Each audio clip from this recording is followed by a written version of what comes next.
कहानी की शुरुआत हांगकांग के एक बिजी पोर्ट से होती है, जहां क्रेन्स कंटेनर्स को शिप्स पर लोड कर रही थी। और अब यहां से ये कंटेनर्स टाइट सिक्योरिटी में अलग अलग जगहों पर भेजे जा रहे थे। और इन्हीं कंटेनर्स में से एक के अंदर पैसों के ढेर के साथ इवान मार्केज नाम का एक आदमी भी मौजूद था। कुछ सिक्योरिटी चेक्स के बाद वो कंटेनर से बाहर आ गया। असल में ये कंटेनर स्पेन से हांगकांग $1.5 मिलियन के साथ शिप किया गया था। और नोटों की गिनती होने के बाद इवान को कुरियर के तौर पर 3% का कमीशन मिलने वाला था, जो होगा लगभग 380 करोड़ रुपए। कुछ साल पहले हम इवान को एक बड़े होटल के सामने फरारी में आते हुए देखते हैं, लेकिन वो सिर्फ वैले पार्किंग का काम करता था। इसके बाद इवान बारिश में भीगता हुआ वापस अपने घर पहुंचा, जहां उसने अपनी माँ को अपनी आज की कमाई दिखाई। उसकी माँ पैसे देखकर काफी खुश थी, लेकिन साथ ही उसने कहा कि अपने पिता के साथ भी थोड़ा समय बिता लिया कर, वो तुझे बहुत याद करते हैं। इवान एक मिडिल क्लास परिवार का नौजवान था जो अपनी जिंदगी में कामयाब होना चाहता था। एक वक्त था जब इवान अपने पिता को अपना हीरो मानता था, और वो कभी भी उस दिन को नहीं भूल सकता जब वो अपने पिता के साथ एक शादी का बैंकेट हॉल खोलने के लिए लोन मांगने गया था। उनका बिजनेस शुरुआत में तो काफी अच्छा चला और उनका परिवार खूब नोट छाप रहा था, लेकिन फिर देश में इकोनॉमिक क्राइसिस आने की वजह से उसके पिता का बिजनेस ठप पड़ गया। और तब उसने ठान लिया कि वो कभी गरीबी में नहीं जिएगा। रिसेशन के बाद इवान के पिता अक्सर टीवी के सामने शिकायत करते रहते। इसके चलते इवान को उनसे चिढ़ होने लगी। कुछ करना धरना है नहीं, सारा दिन बस सरकार को गाली देनी है। इसी दौरान इवान वैले का काम करने लगा, लेकिन वो हमेशा किसी बिजनेस अपॉर्चुनिटी की तलाश में रहता। अपने पिता से बिल्कुल उल्टा, वो सिस्टम से चिपक कर रहने में विश्वास नहीं रखता था। खैर, एक दिन उसने अपने दोस्तों के साथ अपना बिजनेस प्लान शेयर किया, जिसमें वो एक बेकार से फ्लैट को खरीद के उसको बढ़िया बना के बेचने वाला था। लेकिन उसके दोस्तों को इस आइडिया में कोई दिलचस्पी नहीं थी, और साथ ही उनके पास लगाने के लिए पैसे भी नहीं थे। जिस पर इवान ने कहा कि तो क्या हो गया, बैंक से लोन ले लेंगे। और उसकी बातें सुनकर उसके दोस्त उस पर हंसने लग गए। अपनी वैले की नौकरी पर इवान और उसके दोस्त ने मिस्टर लैरिस नाम के एक आदमी को देखा, जो कि मौजूदा सरकार में एक मंत्री था, लेकिन उस वक्त वो बहुत ज्यादा नशे में था। इवान ने सामने से उस आदमी को घर छोड़ने का ऑफर दिया, जिसके लिए वो आदमी तुरंत ही तैयार हो गया। इवान उस आदमी के ब्रीफकेस को खोलने के लिए बेताब था, और खुशकिस्मती से उसे इस चीज के लिए काफी टाइम भी मिला। उस ब्रीफकेस के अंदर पैसों का ढेर देखकर वो हैरान रह गया, और उसने तुरंत ही कुछ नोट निकाल लिए। थोड़ी देर बाद जब वो लोग उसके घर पहुंचे तो इवान सीधा उस औरत से मिला जिसके लिए वो पॉलिटिशियन काम करता था। इवान का मानना था कि वो इस नशेड़ी से बेहतर काम कर सकता है, उसे फर्क नहीं पड़ता चाहे उनका बिजनेस जो मर्जी हो। उसने ये भी बताया कि पॉलिटिशियन पीठ पीछे उनसे चोरी कर रहा था। पैसे तो उसने निकाल ही लिए थे, तो उसकी बात सच निकली। साथ ही मैरी को इवान का कॉन्फिडेंस बहुत अच्छा लगा, और फिर उसने इवान को डिलीवरी के लिए 10,000 यूरोज ऑफर किए, जिसे इवान खुशी खुशी पहुंचाने के लिए तैयार हो गया।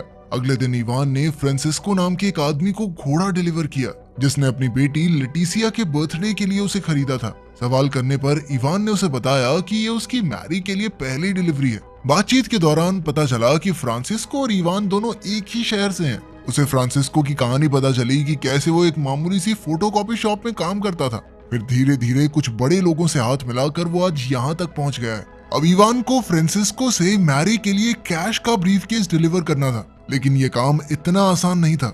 रास्ते में इवान को पुलिस ने रोक लिया, और कुछ ही पलों में पुलिस को ब्रीफकेस में भरा कैश भी मिल गया। अपने आप को बचाने के लिए इवान ने झूठ कह दिया कि अभी अभी मैं घर बेच के आ रहा हूँ, ये पैसा उससे मिला है मुझे। लेकिन पुलिस वालों ने उसके इस झूठ को बड़ी ही आसानी से पकड़ लिया, और गुस्से में उन्होंने उसका सर गाड़ी पर दे मारा। अपने आप को मुसीबत में देखकर इवान ने पूरे कॉन्फिडेंस में कहा कि मैं तुम्हारे बॉस को जानता हूँ, फोन करूँ क्या उसे, मिलाऊं क्या कॉल। जिसके बाद पुलिस वालों ने उसे छोड़ दिया। असल में ये पुलिस वाले मैरी के लिए ही काम करते थे, और ये सब उसकी ही प्लानिंग थी ताकि वो इवान की वफादारी को परख सके। डिलीवरी हो जाने के बाद इवान को उसके पैसों के साथ साथ बोनस भी मिला, ताकि वो कुछ नए कपड़े खरीद ले। समय बीतता रहा और अब मैरी और इवान एक दूसरे के करीब आ गए थे। अगले दिन इवान की मुलाकात मैरी के पति फ्रांसिस से हुई, जो एक बहुत बड़े डायमंड स्मगलर का बेटा था, और साथ ही उनका फॉरेन करेंसी ट्रैफिकिंग का भी बिजनेस था। उस दिन इवान का काम एक बेल्जियन कुरियर का था। इवान अपनी कुरियर की नौकरी से बहुत खुश था। वो बढ़िया पैसे कमा रहा था और साथ ही महंगी गाड़ियां चलाता। फ्रांसिस्को, जिसे लोग पाको के नाम से भी जानते थे, अपने बहुत ही अमीर क्लाइंट्स के काले पैसे को साफ करने का काम करता था, और इसमें फ्रांसिस और मैरी उसकी मदद करते थे। वो इवान को कैश से भरे हुए ब्रीफकेसेस देता था, जो उसे बेल्जियम पहुंचाने होते थे। एक दिन इवान लेटिशिया से बात कर रहा था जब उसे पाको ने देख लिया।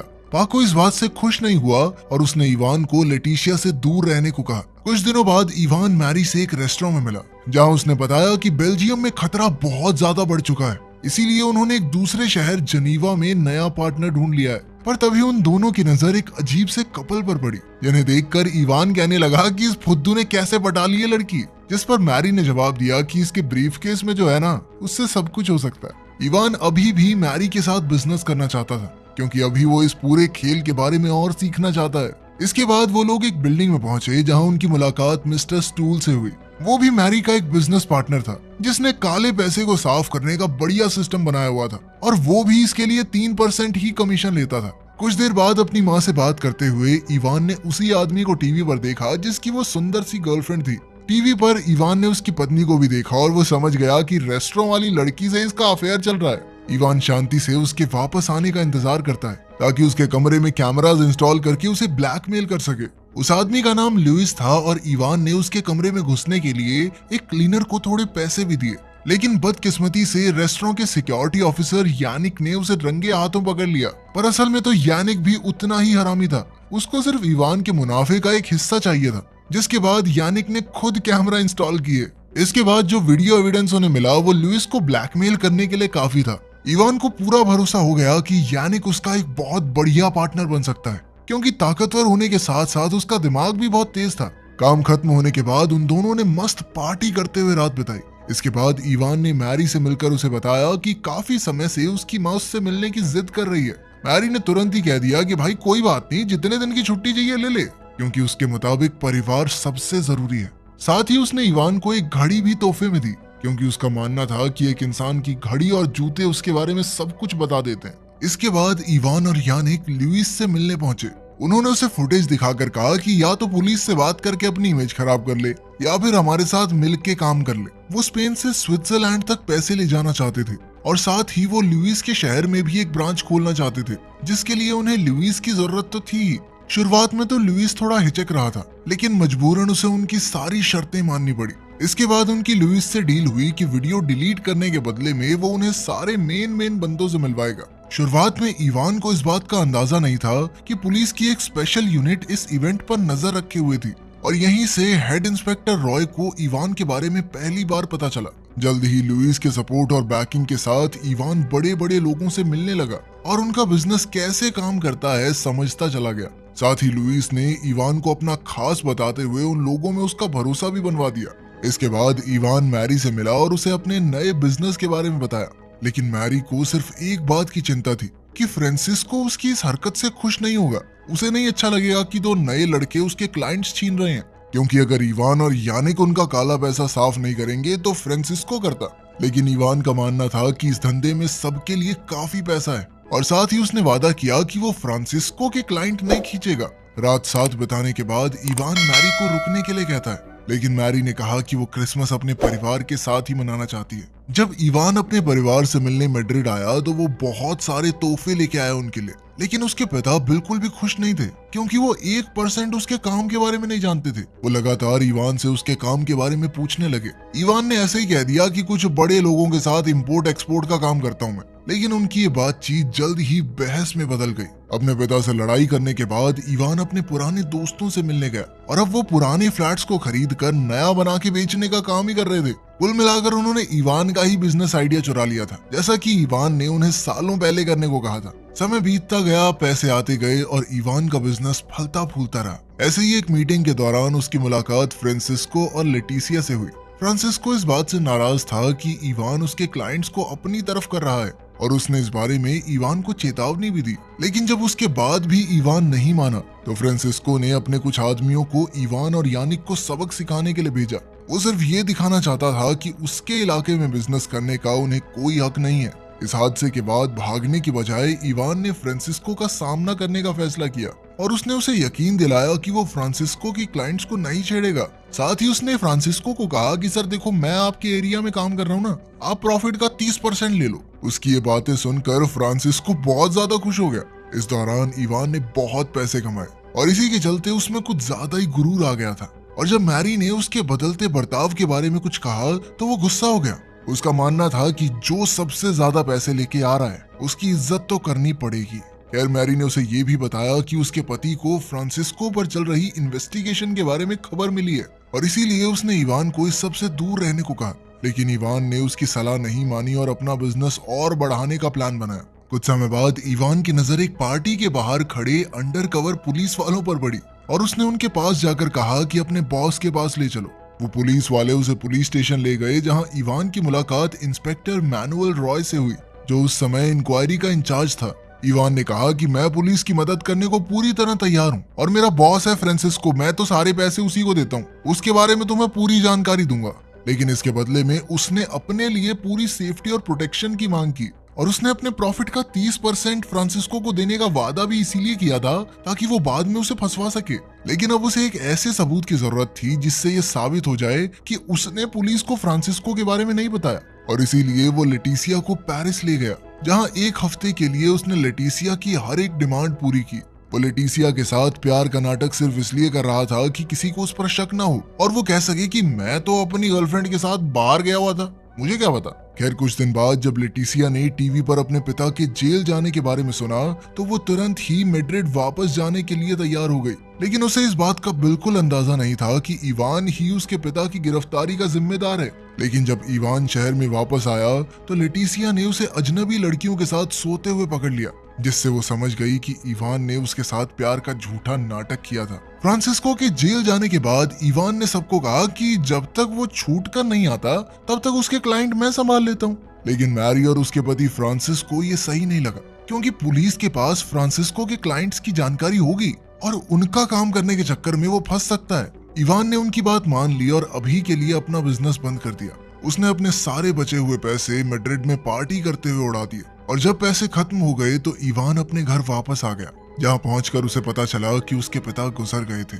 और उसकी माँ को अब मदद की सख्त जरूरत थी। अपने घर लौटने के बाद भी वो नए बिजनेस आइडियाज के बारे में सोचता रहा और आखिरकार उसे चाइनीज माफिया के बारे में पता चला। इवान ने लुइस से याओ मिंग के बारे में जानकारी ली। मिंग यहाँ से लोगों का काला पैसा चाइना तक पहुंचाता था, लेकिन वो पुराने घिसे पिटे तरीकों का इस्तेमाल करते और अक्सर पकड़े भी जाते। इसके बाद इवान मैरी से मिलने के लिए पहुंचा और उससे याओ मिंग के साथ डील करने के बारे में बातें करने लगा।